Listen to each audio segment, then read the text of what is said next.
Hello दोस्तों, कैसे हैं आप सब लोग। आज का हमारा नया टॉपिक है 2025 में कौन सा बैंक सबसे सेफ है। पैसा बचाना है तो ये वीडियो जरूर देखें। Public versus private cooperative bank, क्या आपका पैसा वाकई बैंक में सेफ है। अभी अभी न्यू इंडिया कोऑपरेटिव बैंक में 122 करोड़ का घोटाला हुआ और लोग अपने ही पैसे नहीं निकाल पा रहे हैं। सवाल ये है 2025 में कौन से बैंक भरोसेमंद है।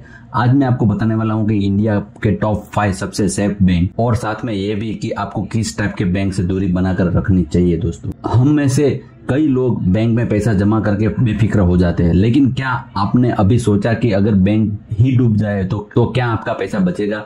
आरबीआई के अनुसार हर ग्राहक को सिर्फ 5 लाख तक की जमा बीमा सुरक्षा मिलती है, चाहे आपका अकाउंट 5 लाख का हो या 50 लाख का। इसलिए सही बैंक चुनना बहुत जरूरी है, खासकर अब जब घोटालों की बाढ़ आई हुई है। भारत में मुख्य तौर पर 3 तरह के बैंक होते हैं, public sector banks, private banks and cooperative bank. जिसमें पब्लिक सेक्टर बैंक्स में एसबीआई, बैंक ऑफ बड़ौदा जैसे बैंक है और एचडीएफसी, आईसीआई, एक्सिस जैसे प्राइवेट बैंक है और कोऑपरेटिव बैंक में पीएमसी, न्यू इंडिया कोऑपरेटिव जैसे बैंक है।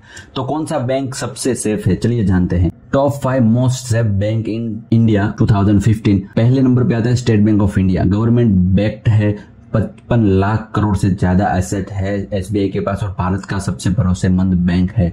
दोस्तों, दूसरा है एचडीएफसी बैंक। प्राइवेट बैंक है लेकिन सबसे मजबूत फंडामेंटल्स है, इसके हाई कैपिटल एडेक्वेंसी रेशियो है और डिजिटल सेफ्टी में भी सबसे आगे है। दोस्तों, तीसरा है आईसीआईसीआई बैंक, जो पूरा ग्लोबल प्रेजेंस और कंसिस्टेंट ग्रोथ में है, मजबूत ग्राहक नेटवर्क है इसका। दोस्तों, चौथा है bank of Baroda, public sector होने के बावजूद टेक सेवी भी है। आरबीआई की निगरानी में सबसे clean record bank of Baroda का है। दोस्तों, पांचवा है Kotak Mahindra bank, smaller private bank लेकिन स्टेबिलिटी में टॉप है, very low NPA, non performing asset बहुत ही कम है। दोस्तों, अब बात करते हैं कि उन बैंकों की जिनमें आपको सतर्क रहना चाहिए। दोस्तों, जैसे कि कोऑपरेटिव बैंक, इनमें सबसे ज्यादा घोटाले, लापरवाही और लोन डिफॉल्ट्स की संभावना होती है।